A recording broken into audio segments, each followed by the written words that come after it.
Hello everybody and welcome to another IELTS learning tips video. My name's Bernie Wall and I'm an IELTS trainer and teacher, and I specialise in working with students at band 7 and 8, and particularly students who've taken the exam a few times and not got the scores that they want. So in the video today, I want to talk to you a little bit about teachers, IELTS teachers. Now, I get the impression from talking to lots and lots of students that there is a reluctance to work with a teacher. Now, sometimes I know that's because perhaps you've had a bad experience. And of course, not all teachers are good teachers, just like not all doctors are good doctors. There's good and bad in every profession. So it could be that reason, or it could be that you want to do it by yourself, or there may be financial restraints. But what I want to sort of point out to you today is a little bit about why it is a good thing and why it might be a better thing to work with a teacher, especially in terms of speed and understanding where you are with the IELTS band that you want.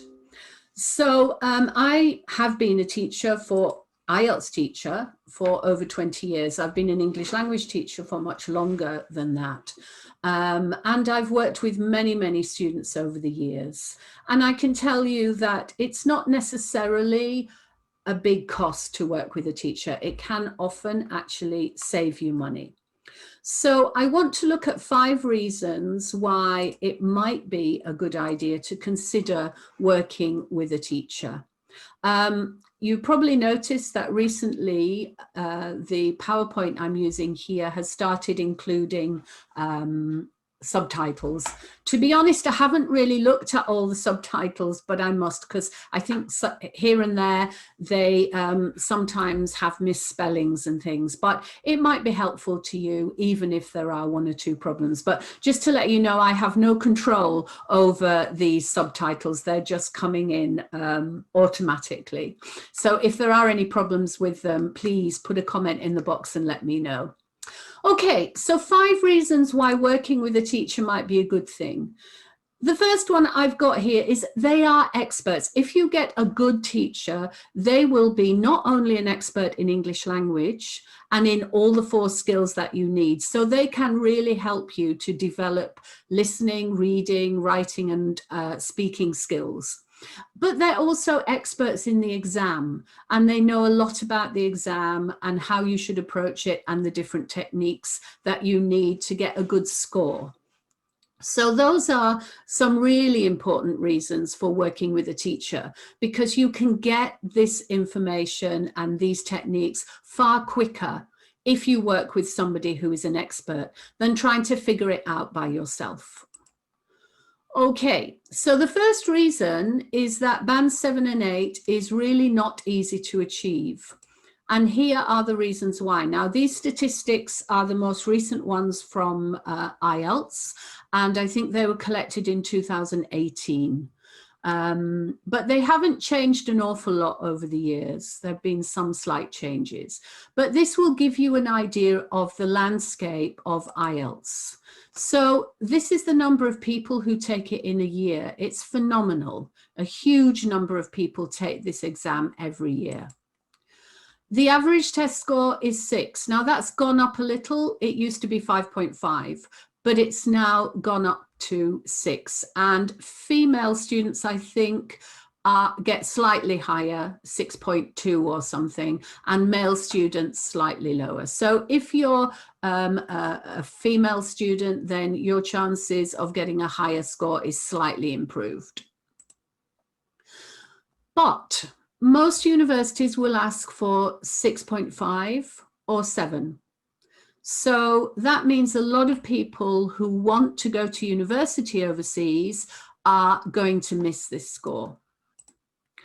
Professional bodies generally require 7.5. So if you are a doctor, a nurse, an engineer, or any of these professions, generally they will require a high band of sometimes 7, but a lot of them 7.5. So a lot of people, again, are going to miss this band because the average is 6. Most immigration departments now, if you want to move to another country, say Canada or Australia, they are asking increasingly for band 8s. So this just gets higher and higher. So if you look at the average test score, that means that a lot of people are missing these scores and not being able to go ahead with their plans for the future. They're just not getting it, or it's going to take a long time, or it's going to take a lot of tests. Okay, so if we look at writing, and often this is where students fall down, most writing scores fall below 6.5. So 26% of those 3.5 million will get 7 and 7.5, bearing in mind that a lot of immigration departments and professional bodies require a minimum of 7. So a lot of people are going to miss this target. Only 17% will get band 8. So if you're in a group that requires band 8, it's going to be even harder. Bearing in mind, band 8 is getting towards native speaker level. And only 4%, and I would imagine a lot of those will be native speakers, get 8.5, and less than 1%, it's off the scale, will get band 9. So that's really kind of a reality check of the way the exam is, the landscape of the exam, and your chances, if you're working completely on your own, of getting the high scores that you want. Now, I'm not trying to scare you, I'm just giving you the reality. So doing it by yourself will greatly reduce your chances, because quite often, especially in writing, I know students have no idea where they sit with their writing scores. Okay, number 3, you need to give yourself the very best chance based on those statistics. I know lots of students, and you see it all the time, who can get to 7, 7.5, 8, even 9 sometimes in listening and reading, but it does take them a long time to achieve this. And it takes a lot longer in speaking, unless you're speaking regularly. And remember, the speaking is very wide in the IELTS. So if you're speaking at work, and I've worked with a lot of business people and professionals, and I know that the speaking they do at work is quite limited in its range. It's usually around the job. And in the IELTS, you are asked to address things outside of work. So they are very general topics. So you need to have a much broader vocabulary and grasp of sentence structure and grammar. And if you don't have a chance to speak regularly, then this opportunity or chance of getting a high score starts to reduce. And I would say in writing, if you want 7, 7.5, 8, it's almost impossible to get this without help, unless you're a native speaker. And I even know native speakers who have not got 7. So that tells you something. Okay, good schools, I mean here English language schools teaching IELTS, recommend 2 to 3 months if you want to go up by half a band. And that is working with teachers. So a school will generally say, if you're at 6.5 and you want 7, if you join one of their courses, you'll need 3 months, 2 to 3 months to get to your 7. And that's with a teacher. So if you're doing it by yourself, it's going to take a lot longer. It can be quicker if you work one-to-one. So this would be in a class for the 2 to 3 months. If you're working one-to-one with a teacher, then it would probably be a bit faster. If you do it by yourself, clearly it's going to take a lot longer. And if you do it completely alone, then it will ultimately probably cost more because you may be taking more exams.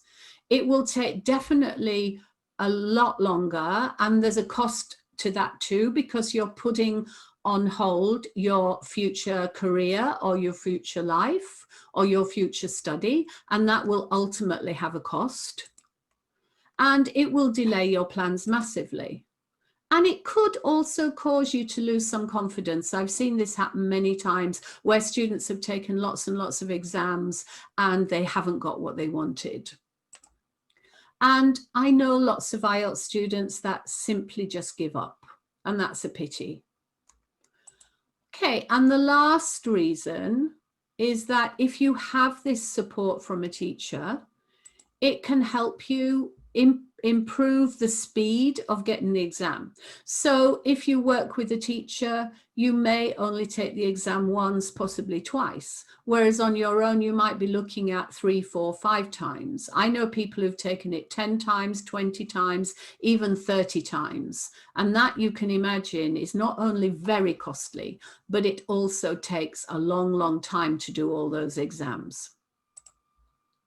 It can reduce the trial and error. A lot of students say, I'm going to try it, see what happens. If you're working with an expert teacher, that will not be the case. You will know.